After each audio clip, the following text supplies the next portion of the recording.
নমস্কার, আপনারা শুনছেন প্রেত কথা 2.0। আজকের গল্পটা আপনাদের মধ্যে ভয় জাগাবে। এই পৃথিবীতে কিছু গল্প আছে যেগুলো শুধু ভয়ঙ্কর নয়, বরং এতটাই বাস্তব যেগুলো শুনলে রক্ত হিম হয়ে যায়। আজ আমরা শুনবো এই ধরনের ঘটনা। এক মানুষ যে ভূতে রূপান্তরিত হয়। এটা কোনো সিনেমা নয়, এটা কোনো কল্পকাহিনী নয়, এটা একটা সত্য ঘটনা। বন্ধুরা সাবধান, কারণ এই গল্পটা আপনার রাতের ঘুম কেড়ে নিতে পারে। তো গল্পটি দেখতে থাকুন। চলুন তো গল্পটা শুরু করা যাক।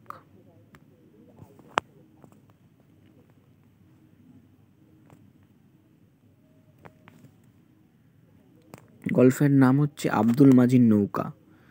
দীর্ঘ বেশ কয়েক বছর পর সমীরকে ফিরে আসতে হলো তার নিজের গ্রামে। তবে গ্রামের পার্শ্ববর্তী কালিঙ্গি নদী পারাপারের জন্য তাকে বেছে নিতে হলো একখানি নৌকা। আব্দুল মাজির নৌকা। চন্দ্রকলিত এক বিশেষ রাতের সমীরের জীবনে কী অভিজ্ঞতা ঘটতে চলেছে? কালিন্দী নদীর কালো জলে লুকিয়ে রয়েছে কোন রহস্য? সমীরের জীবনে এমন কী ভয়ানক অভিজ্ঞতা ঘটতে চলেছে যার কথা সে আজীবন শত চেষ্টা করার পরও কোনোদিন ভুলতে পারবেন না? নমস্কার শ্রোতা বন্ধুরা, আজ আপনাদের শুনতে চলেছেন লেখক সুরজিৎ ঘোষের লেখা গ্রাম বাংলার গা ছমছমে ভয়ের গল্প আব্দুল মাজির নৌকা।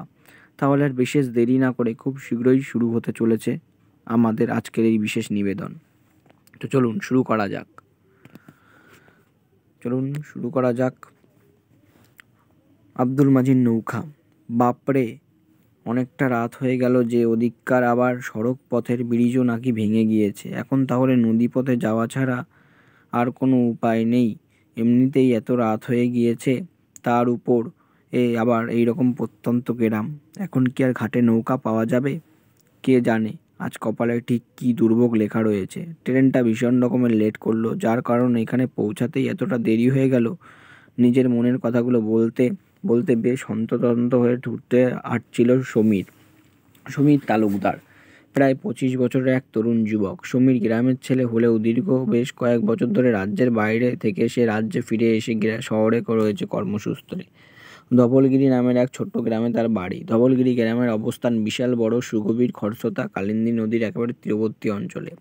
সেই গ্রামে যেতে হলে দুইভাবে যেতে পারে। প্রথমত নদীর উপর মাত্র কিছু বছর আগে নির্মাণ করা একটা কাঠের ব্রিজের মাধ্যমে, আর তা না হলে দ্বিতীয়ত নৌকা করে নদী পেরিয়ে। তবে নৌকা করে ধবলগিরি গ্রামে পৌঁছাতে গেলে তা বেশ খানিকটা সময় সাপেক্ষ ব্যাপার।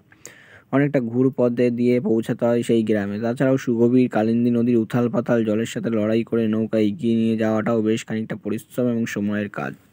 নদী পারাপারের জন্য তৈরি হওয়া কাঠের ব্রিজটা করা হয়েছিল বেশ কিছু বছর আগে, তবে সেই ব্রিজের বর্তমানে বড়ই শোচনীয় অবস্থা। প্রকৃতির নানান বিপর্যয়, এই যেমন রোদ, ঝড়, জল, এই সকল কিছু সহ্য করতে করতে তার অবস্থা আজ বড়ই বিপর্যস্ত। সেই ব্রিজ এখন যাতায়াতের জন্য একেবারে অনুপযুক্ত। তাই সমীরকে এক প্রকার বাধ্য হয়েই এই অন্ধকার রাতে নদীর ঘাটের দিকে এগিয়ে আসতে হলো। সমীর বেশ কয়েক বছর রাজ্যের বাইরে ভিন্ন রাজ্যে থেকে কাজ শিখে এখন শহরে স্থায়ীভাবে বসবাস করে কাজ করছে। তবে এতগুলো বছর পর আজ তাকে গ্রামে ফিরে আসতে হলো, কারণ তার ঠাকুর দাদার শরীর বেশ খারাপ হয়ে পড়েছে। সেই কারণে সমীর ভেবেছিল কাল সকালে বের হবে, কিন্তু যখন বাড়ি ফিরে তাকে ফোনের মাধ্যমে জানানো হলো যে দাদুর অবস্থা বড়ই খারাপ, তখন সে আর দেরি করলো না। কোনো বিপদের তোয়াক্কা না করে প্রায় বিকেলের আলো গায়ে মেঘে শহর থেকে গ্রামে ফিরে আসতে চেষ্টা করলো। দাদুর কথা ভীষণভাবে মনে পড়ছিল সমীরের। ছোটবেলা থেকে এই মানুষটাই ছিল তার প্রথম খেলার সঙ্গী, যাবতীয় আবদার মেটানোর মানুষ। সমীর দাদুকে ভীষণ ভালোবাসে, তার দাদুও তাকে বড় স্নেহ করে, ভালোবাসে। দাদুর এমন শারীরিক অবস্থার কথা শুনে সে আর কিছুতেই শান্ত হয়ে শহরে বসে থাকতে পারেনি। তাই তো গ্রামে ফিরতে গভীর রাত হয়ে যাবে একথা জেনেও সে বিশেষ চিন্তাভাবনা না করেই চলে আসে। চারিদিকে একেবারে কালো হয়ে গেছে গাঢ় অন্ধকারে। ফোনের লাইটটা সে অন করবে সেই উপায়ও নেই। ফোনে যেটুকু চার্জ অবশিষ্ট রয়েছে তাতে যদি ফ্ল্যাশ লাইট অন করে তাহলে হয়তো কিছুটা মিনিটের মধ্যেই সুইচ অফ হয়ে যাবে। তো বন্ধুরা, আজকের পার্ট এখানেই শেষ করছি। পরবর্তী পার্ট নিয়ে আবার খুব তাড়াতাড়ি আসছি। তো তোমরা ততক্ষণের জন্য সাথে থাকো। আর যদি কেউ আমাদের চ্যানেল নতুন হয়ে যাও তাহলে অবশ্যই করে সাবস্ক্রাইব করে নাও, আমাদের পাশে থেকো। আমরা আরও নতুন নতুন ভয়ঙ্কর গল্প আনতে থাকবো, আর এর পার্ট 2 আমরা আনবো খুব তাড়াতাড়ি।